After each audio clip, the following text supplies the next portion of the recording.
everyone, welcome to Storytime with Renu. Today I'm going to start my storytelling with a song. Lots of stories all of us know. The more we share, the more they grow. When we let our stories flow, around the world our stories go. And that's what storytellers do. We listen to stories, we share our stories, we look for stories everywhere, and more often than not, our stories go around the world.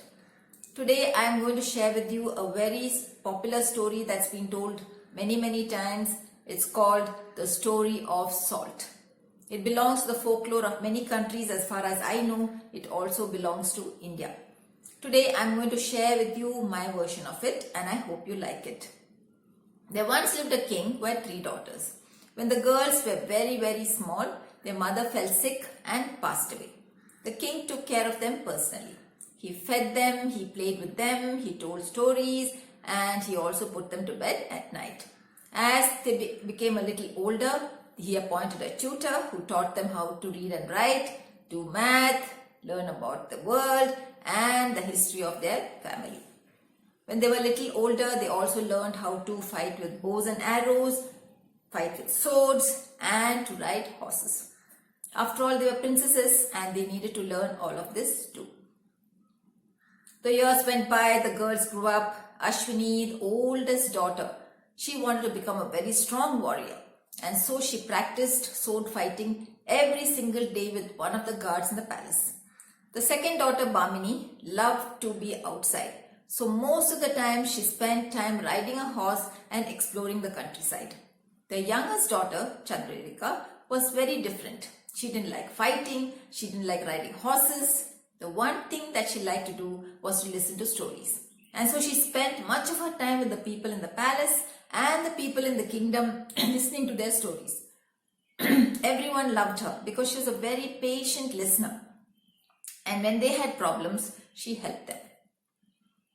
One day, when the king was in the court, a minister asked him, "Maharaj, isn't it time you decided which one of your daughters is going to be the queen after you?" Yes, I must decide very soon," said the king.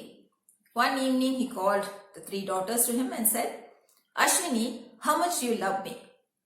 "I love you more than all the gold and silver in the world, Pa," she replied.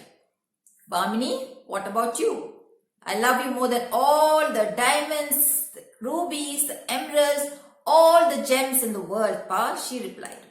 "Chandralekha, and you?" "I love you more than salt, Pa," said Chandralekha. The king was kind, he was just, he was generous, but there was one thing about him that wasn't so nice at all. He was extremely hot-tempered and sometimes said things without thinking about it. When he heard Chandralekha's reply, he was furious. His face went red with anger. "What do you mean by this, Chandralekha? You're comparing your love for me with salt? Salt is the most common thing on earth. How can you even say this? Leave the palace and don't come back." Chandralekha was stunned. She couldn't believe her ears. She felt she was in some kind of a dream. She turned around and started to walk out. Bhamini and Ashwini turned to their father and said, "Pa, how can you say such a thing? Call her back immediately." But the king was a proud man and he didn't say a word. So Ashwini and Bhamini ran after the sister. Chandralekha, stop, don't leave." Chandralekha turned to them. "Ashwini, Bhamini, Pa has asked me to leave and I must go. Don't stop me." And she continued to walk. She walked out of the palace gates, and she continued to walk and walk till she reached the forest. Now, deep inside the forest, there lived a very old woman in a small cottage.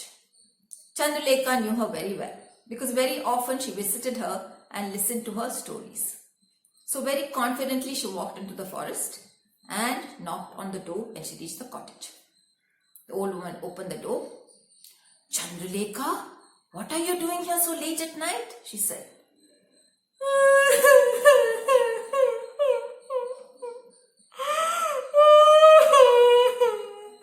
All the tears that Chandralekha had been holding inside her just came out when she saw Grandma, the old woman whom she loved very much. Grandma put her arms around her and led her into the cottage. After Chandralekha had calmed down a bit, she said, Chandralekha, tell me what happened. And so Chandralekha told her everything. Don't worry, Chandralekha, you can stay with me as long as you want.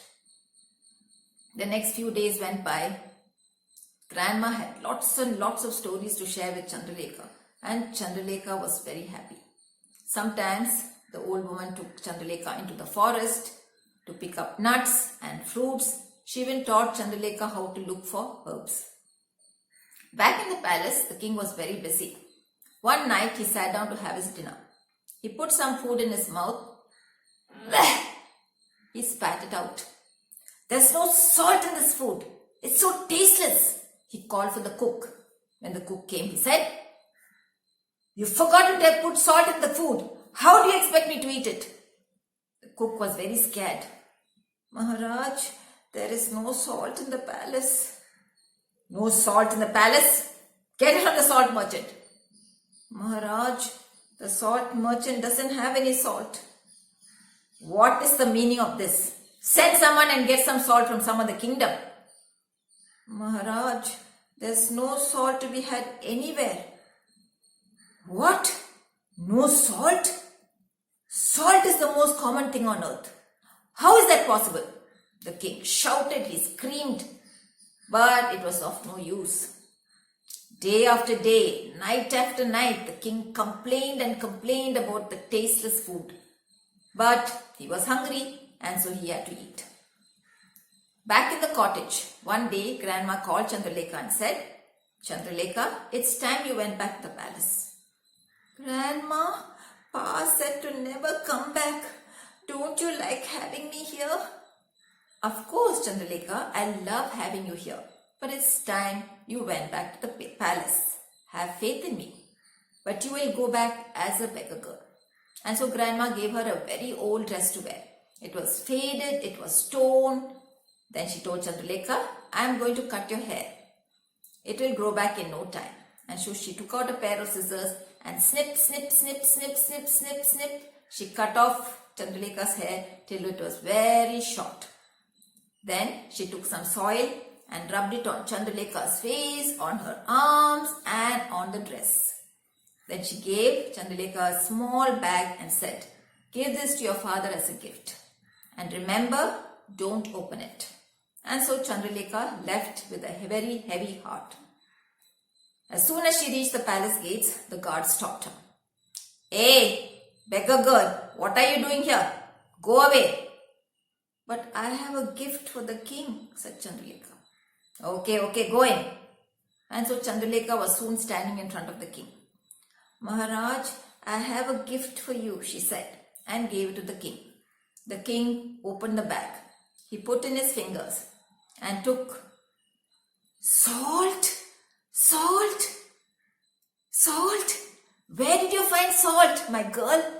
Tell me. I will give you whatever you want. Gold, silver, gems. Tell me, what do you want? Chandralekha looked at him. Pa, all I want is your love. Chandralekha? The king went to his daughter, put his arms around her, held her close to his heart and started to cry. Oh, Chandralekha, I missed you. I'm so sorry I sent you away. Bhamini and Ashwini were so surprised. This beggar girl who had walked in just now was their sister. Their joy knew no bounds. They ran to her, hugged her and started to cry with joy. The next few days went on with all of them sitting together and sharing their stories. After a few days, the king announced, Chandralekha will be the next queen after me, he said. Now everyone in the kingdom was very, very happy because that's what they wanted. Chandralekha ruled the kingdom wisely and well, and everyone was very, very peaceful and happy. Now before I leave you, I want to ask you one question. How do you think the salt disappeared? Very magically. And how did it come back as soon as Chandralekha came back to the palace?